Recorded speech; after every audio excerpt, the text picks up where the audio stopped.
Hello, everyone. Welcome to Gypsy Days podcast. This is the very first episode, so I welcome you. It's going to be such a fun journey. I'm going to start out with a tarot card reading. So let me shuffle the cards.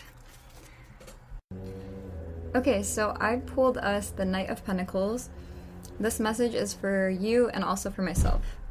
So the meaning behind this card is hard work, determination, building material security, safety, and expansion. This is the card of infinite expansion, and with time and faith, your seeds will take. Follow through on your plans and promises, and move any stagnant energy that's blocking you from your dreams. The mantra affirmation is, seed by seed, I plant my future with my rock-steady foundations of faith. I hope that message resonated and that you enjoyed it. Okay, so my name is Lauren. I'm Dazed Gypsy on Instagram. Like I said, this is episode 1. It's going to be my first year of my adventures. My goal and mission on this podcast is to get my story out there, to inspire, and also to educate and inform on the lessons that I learned throughout my travels. And it was a beautiful journey. I wanted to share some Sanskrit, a mantra. It is Loka Samasta Sukhi no Bhavantu. It means may all beings everywhere be happy and free. It's simple and it's a beautiful one, and it's always stuck with me. Before I start my story, I do have a disclaimer to go over. Feel free to skip it, just fast forward 30 seconds from now. Publicly admitting to criminal activity has no evidential value, unless there is physically evidence of a crime committed. A statement alone with no other evidence that a crime was committed does not prove a crime. Additionally, the prosecutors must specify where and when the crime has been committed. Without these established, there is no jurisdiction to hear the case in the court of law. Since my statements do not include these elements, charges could not be sought out. Okay, I know that sounded a little heavy. However, nothing in this particular episode is going to be too crazy. But as I continue to build up my story in future episodes, there are things that occurred relative to me feeling I need to state that disclaimer. So thank you for sitting through that with me. Also, I'm going to change everybody's name throughout the story just for their protection and so no one feels uncomfortable. Alright, I'm ready to begin. So going back in time in my memory space, just before I started traveling, I was still in Indiana where I was born and raised. I was working at this hot dog stand called Bo's Hot Dogs, making $6.75 an hour. I think my weekly paychecks were like $150, and it was extremely hard for me to survive paying rent and just living and any other luxuries that I wanted. I don't think there was any luxuries living off of that. And I'm not belittling anybody that works at a hot dog stand. However, in my particular alignment, it just was not it at all. I was incredibly unhappy. So I made I don't think I worked there too long either. I think it was like 6 months. I'm not the type of person to just sit in a situation and be unhappy. I love taking action. And I was a lot younger, so I learned more of that throughout my life and my journey. But I did take action. I bought a train ticket to Los Angeles, California from Chicago. By the time that my journey on the train had started, this thing called the polar vortex was in effect. That sounds really crazy, but it's basically when the Midwest in the US froze over and it was like extremely cold, below freezing temperatures, and they had like warning effects not to travel, not to go out. Like, you weren't allowed to go anywhere for a couple days unless it was the hospital or I think the grocery store. Like, literally everything was shut down for a few days. And then my train was leaving in the middle of all this. Like, they were arresting people if they left their home. That just only happened for like 2 days, but it was that cold. People were like collapsing outside because it was so cold. Something that I've only felt once in my life, and I'll never forget that feeling of how cold it was then. So I gave up the keys to my apartment. I went to Union Station in Chicago, and come to find out, my train had been delayed because the rails were frozen. I only had less than I think I had $120 to my name to move all the way across country. So I did not have money for a hotel. I ended up sleeping in Union Station for a couple nights. Mind you, this is the beginning of my whole journey. Like, I have no idea what is in store for me and to come, and I was just down with it. I kind of had no choice. I didn't want to back out. I could have seeked out friends and gone back to Indiana already, but no, I was not doing that. I was going to take this train, and I did. So it was a 55-hour train. I did not shower or anything. And in Kansas City, the train malfunctioned, I think again because of the cold. And I just remember it was like really dramatic. There was a pregnant lady on the train, and yeah, just all these little things trying to stop my way from getting to California. Also, I remember that since I didn't have a lot of money, I was just drinking the free water on the train. And when I filled up my water, there was little like floaty particles, and it just didn't look right. But I was so thirsty, and I didn't want to pay $3 for a bottle of water, so I would just drink it. And come to find out that I overheard one of the workers saying that the pipes from the sewage system got intertwined with the drinking water. And then, like, I overheard that, a couple other people did, and it spread throughout the train, and we were just like, what is going on? So we were drinking, like, shit water, basically. And luckily I didn't get sick or anything. A lot of my friends said I should have sued, but anyways, that was the end of that, and I made it to Los Angeles after a couple days, and all those crazy things happening. I arrived in Los Angeles. I went to go claim my luggage, and it wasn't there. So they told me that it had been misplaced. Come to find out, they never found it, so that was all I had to my existence. All the material items that I had. I brought like this little backpack with my insulin because I'm a diabetic, so I had stocked up insulin luckily, and I had maybe 2 changes of clothes, which I already went through, like no socks left, like a couple pairs of underwear.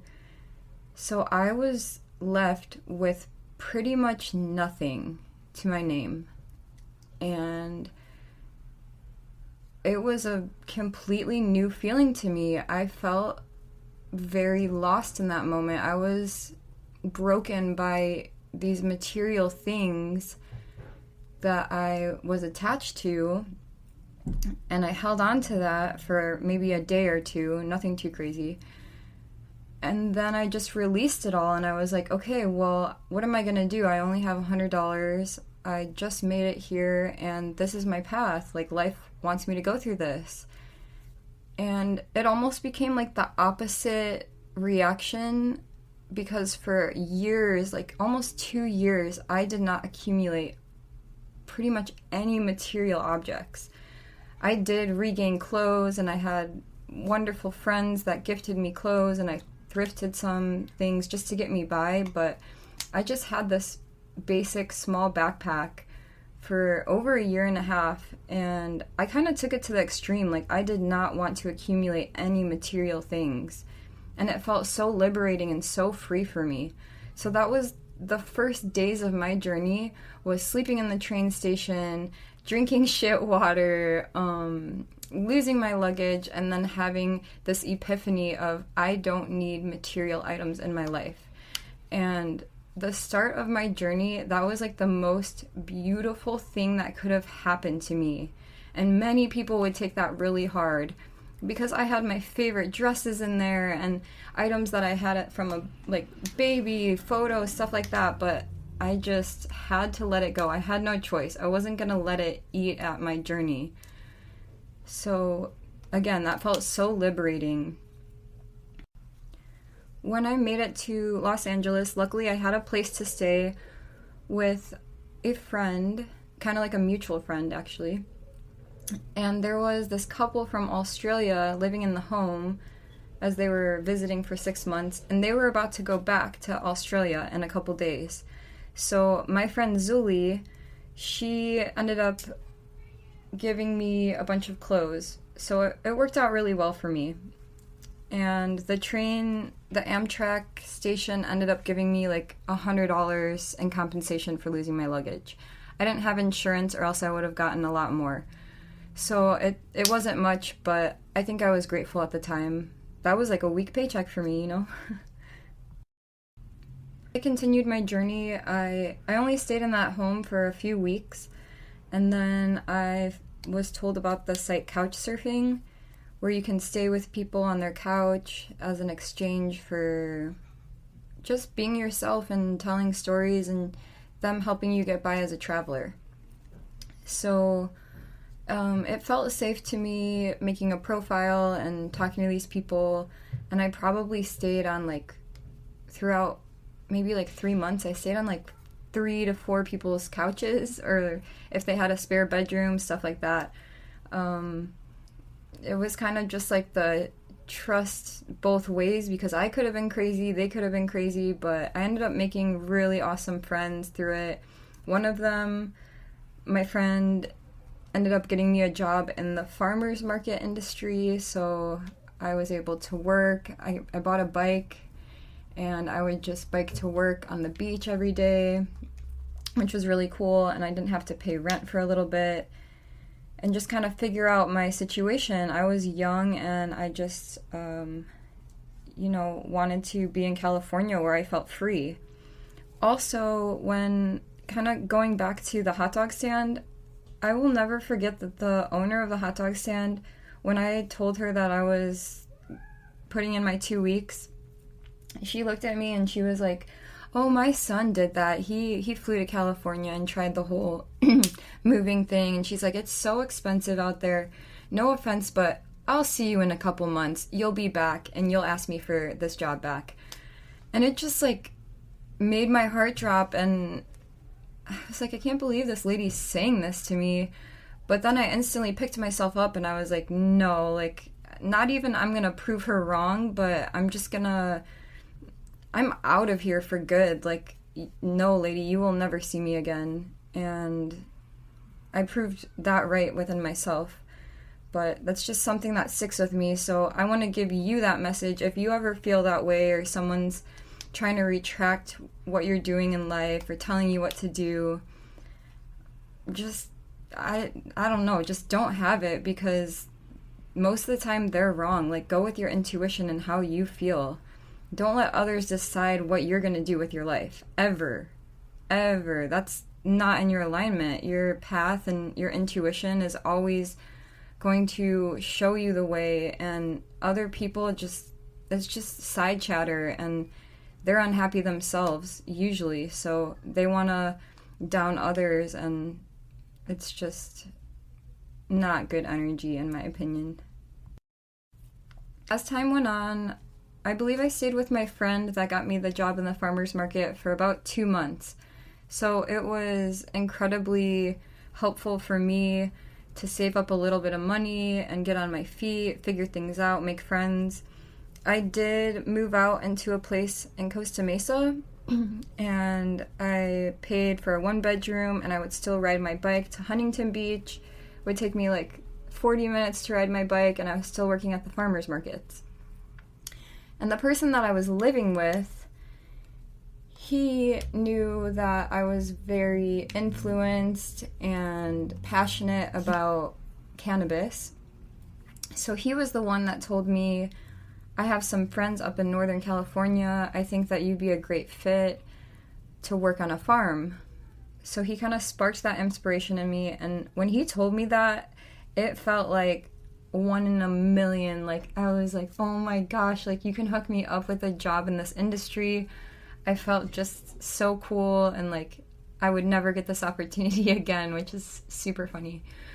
But yeah, he hooked me up with the job. So I went from Los Angeles and Orange County and I made my way up to Northern California after about 4 months living down, maybe like 5 months living down in Southern California. From here on, I'm going to refer to this farm as a flower farm. When I made it to the flower farm, it was the first time I had seen more than one plant before, flower plant. And it was life-changing for me. I felt so much joy. I instantly started crying. To this day, they're some of the biggest, fattest plants I've ever seen in my life. And there was hundreds and hundreds of plants. And I just started working with pruning them and kind of just like the basic groundwork that you do when you first get into the industry. It was my very first time working with them and touching them and getting the vibes of them, meeting the people in the industry, filtering out people's personalities. There was a man, I'm gonna call him Max, and he was the owner of this farm. He owned 5 other farms throughout California, and he was a character. I can name a couple of things, just the way that he would treat people was not in a very pure, loving manner. He kind of just treated us like workers, and we all lived with him, so just having that dynamic, it just felt super awkward being in his space. He also thought I was way too young to be working on the farm. I was of legal age, but he just always belittled me and said stuff like, you're too young or you don't understand. I was learning, but I think he was in his 30s. Everybody else was, I think the other youngest person was like 28, so I was by far the youngest person. So throughout the year, they ended up changing the laws in certain counties. It's pretty messed up. The flower industry was all over the place for a while before it was legal, and they would constantly change rules and regulations of how much you can grow, this and that. So they changed the laws from you can grow, I believe, like 100 or 120 plants to you could only grow 30 in a certain county. So this had an effect on Max's friends.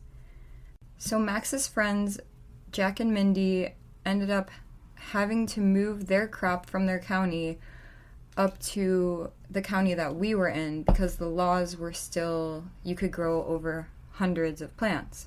Ooh, it's 11:11. Make a wish. So Jack and Mindy brought their crop. We all picked it up in a U-Haul. It was this big operation, and I became very close with both of them, especially Mindy.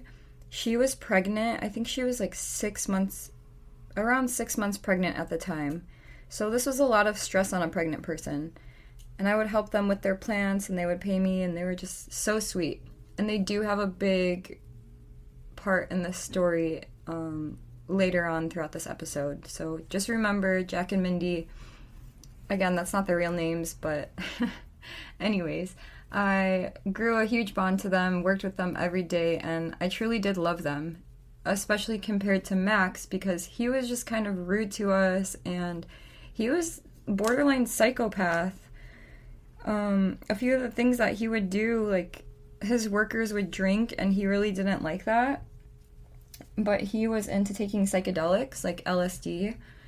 And if he thought that one of the workers would be too intoxicated, he would drop some LSD in their drink without telling them, which is super twisted. Like, why are you gonna dose somebody and not tell them? And he would just sit back and laugh. It was really weird energy. So as I mentioned before, the farm that I was on was not the only farm that Max owned. And one day, he got a call saying that one of the workers on a farm down south had ended up having an overdose and he died in the trailer. So it was really heavy. I did not ever meet this man, but everybody around me knew him, and it was very sad information. He ended up dying from the heaviest drug that you can think of, so just very traumatic. Max ended up asking me if I would take over the farm, and I said yes. I was actually excited because I could get out of Max's energy, and I just did not think he was a good person. I hated the way he treated me. So I took the leap and went down to the new farm that I would be working at. When I got there, there was only one other man there. His name was, we're going to call him Harry. And Harry was super sweet. He was in his late 60s, so a little bit older man. He was like the horse keeper. He would just watch over the horses on the farm. Max didn't own the property. He just rented out partially part of the land to grow on, which I didn't know that he had way over the legal limit, but we'll get to that part. So Harry was super inviting. He showed me around and told me things about the property as he was telling me, and I was kind of asking questions about like just, you know, curiosity about the death and the man that had passed away. He told me that he kind of, even though this was just a couple days before, but he said that he thinks that he's seen the ghost of him. And that creeped me out so much. I was just like on edge after that. And I was only on this farm for 7 days total, but I also had some ghost experiences, and not everybody believes in ghosts. I personally definitely do now because I have had multiple encounters with them on my travels. But this was probably my very first ghost experience. And it could be a whole story in itself, but long story short, there was just some really weird things that happened, and his energy was all over the place. I don't even know the man's name. I'm not going to give him a fake name or anything, but he, like, I would be outside. There was a telescope, so at night I would just be watching the stars or sitting outside, and I would come inside my trailer, which I only stayed in. So Gary had a trailer like 200 feet in front of me, and then the man that passed away, his trailer was like 10 feet next to mine, so very close. And then mine was just like nobody lived in previously. It was newly built, so I picked that one. And one time coming in from looking outside in the telescope, I walked inside the trailer I was staying in, and the TV was turned on. I had never, ever, ever turned the TV on before. I just knew that was kind of like some weird energy, and maybe it was something else, but just the vibe and the air just felt really off. Gary had other stories, like he actually saw things move, and he said he kind of talked to him through like a bird and stuff like that. So yeah, definitely different, and his energy was definitely there.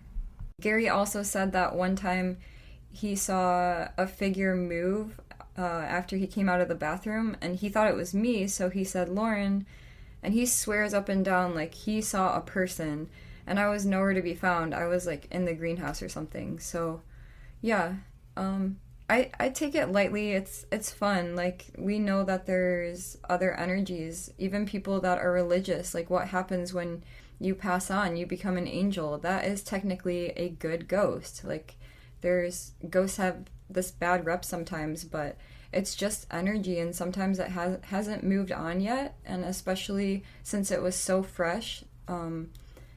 His energy was all around the farm, and it was actually like really cool.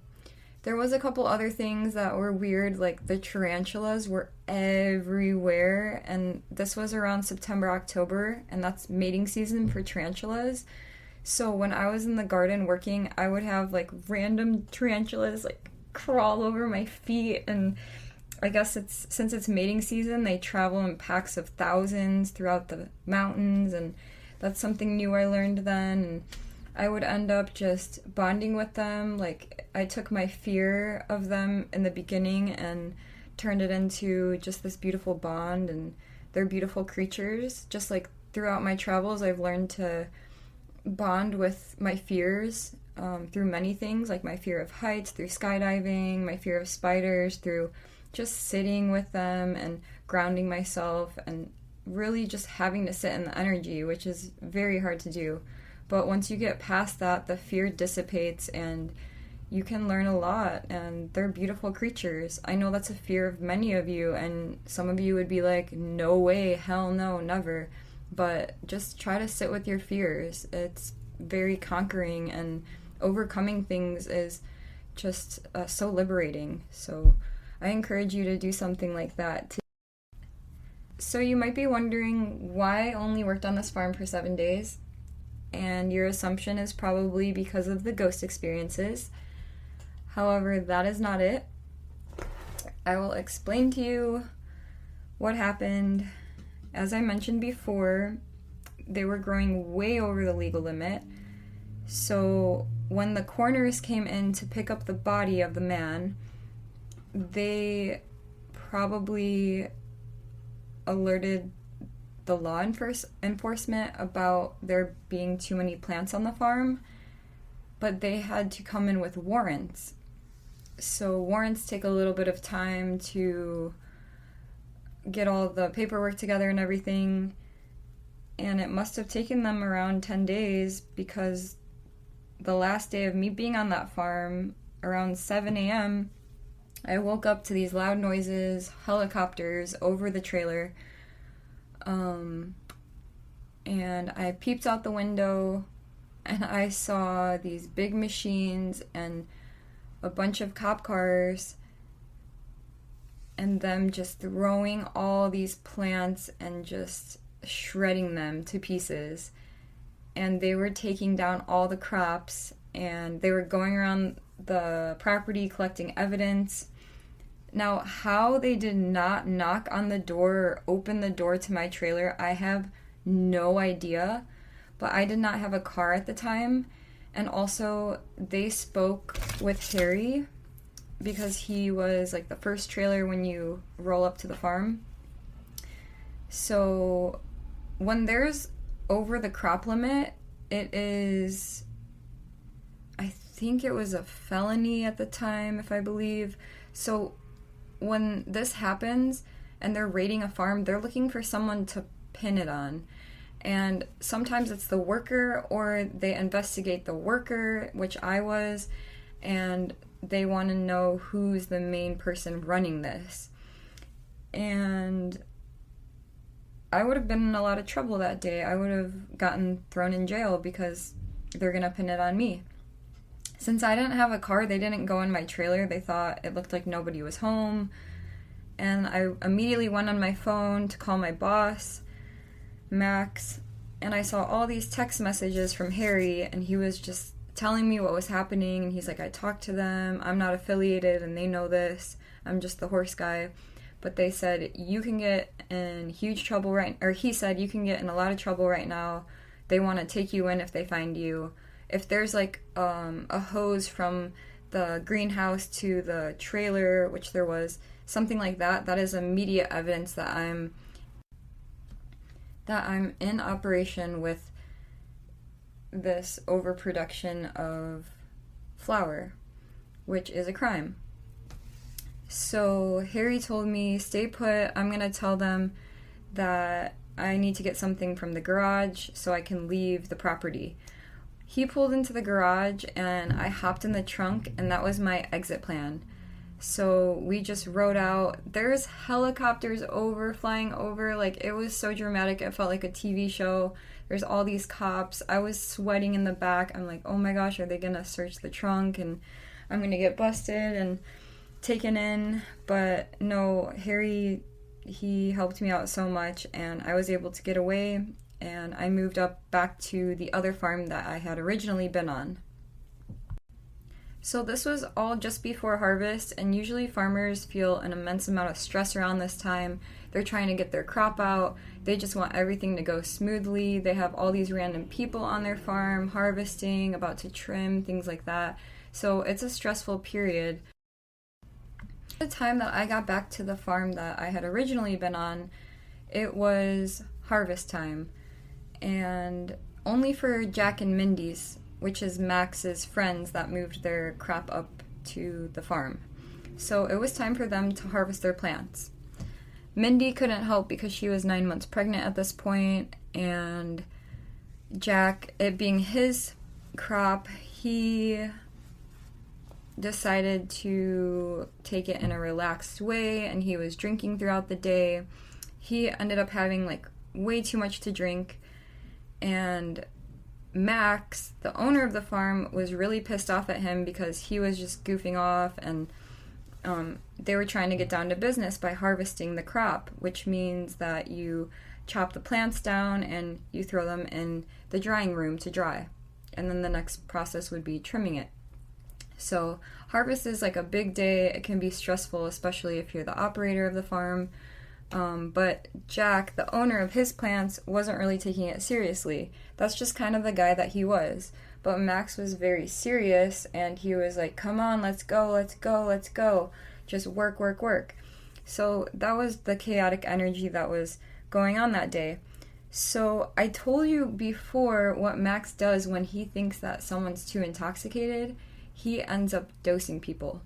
And if you can guess, the next thing I'm gonna say, yes, that's what he did to Jack, his friend.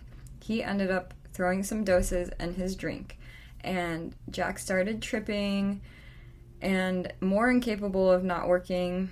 But Max told us the reason he was doing that is because he was pissed off that he was so drunk that he wanted some payback, and I've let Jack and Mandy grow their crop on my farm and they're not paying me, so I'm gonna have you guys steal from them, and we're gonna put it in bags and I'll take it to another farm.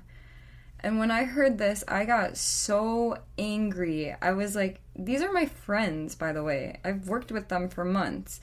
And I was like, I just got in Max's face and I said, no, I'm not gonna steal from them. Like, hell no. Like, super pissed off. Couldn't believe he was telling me this, wanted me to participate in this. And that just set him off. He had these big scissors in his hand and he was like, what the fuck did you say to me? He's like, I will take you to your fucking grave. Sorry to be so vowel and saying stuff like that, but yeah, very intense energy. And mind you, Jack is tripping and doing his own thing. To top things off, Mindy went into labor. So the father is drunk and tripping. We're harvesting. The owner's like gone mad, and Mindy went into labor. So I'm getting to the end of this episode. Basically, since I said no, that I wasn't gonna participate in stealing and robbing my friends, I was kind of slowly kicked off the farm, and I ended up telling Jack and Mindy, because his friend Max did steal like $10,000 of product from him, and it just hurt my soul, so I had to tell them. I think it's so messed up because they were having a child, so they're stealing the money that they would use to raise their child with. Yeah, it's just so twisted, and that's what goes on in the industry. There's so much like behind just working on a farm, all this drama. And again, this is my first season, and I worked on farms for 8 seasons. So, after I told them, I thought that I was gonna get killed or something. I'm like, I'm gonna have to just go in hiding because Max is such a maniac that he's gonna have people come after me. And the farms were run by some gang-affiliated people, which I found out later. So I was like, yeah, I tell this to Zach and Mindy, I'm done for. But they decided that they weren't gonna rat me out or anything because I had their back. And it was just like a really twisted series of events after that. They didn't tell Max that they knew that he stole from them, and Zach made it super obvious that he knew. Like, he would play songs about betrayal, like this one Tupac song, like that we're not friends anymore. And there was just this crazy dynamic. But I ended up leaving the farm and just waiting to get paid. And with that money I ended up buying my passport and a ticket to Australia. And that was going to be the start of it all for me.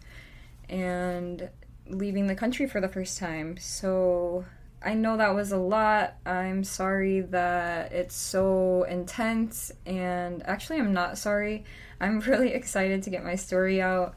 I'm going to retract my sorry because I'm just thinking of judgments from others, but this is what happened, and I'm so happy that you have listened this far into the end. And next episode is going to be all about my first trip outside of the country solo and the things that I went through, my thoughts and feelings, and the journey that I had. It's a lot lighter than this story, but this is just all a part of my journey, and it's been very up and down, roller coaster. So episode 2 will be lighter, but then maybe 3 will be heavier, if you feel me. So thank you guys so much. I really enjoyed talking with you. Please message me if you have any questions. Get back to me, comment on what you thought about this episode. I want you to know that I believe in you, and my human design is the manifester. A lot of people don't know what that means, but it is my job to inform and to get out things, and that's the way that I thrive. So thank you so much. I love you guys, and stay tuned for episode 2. Bye.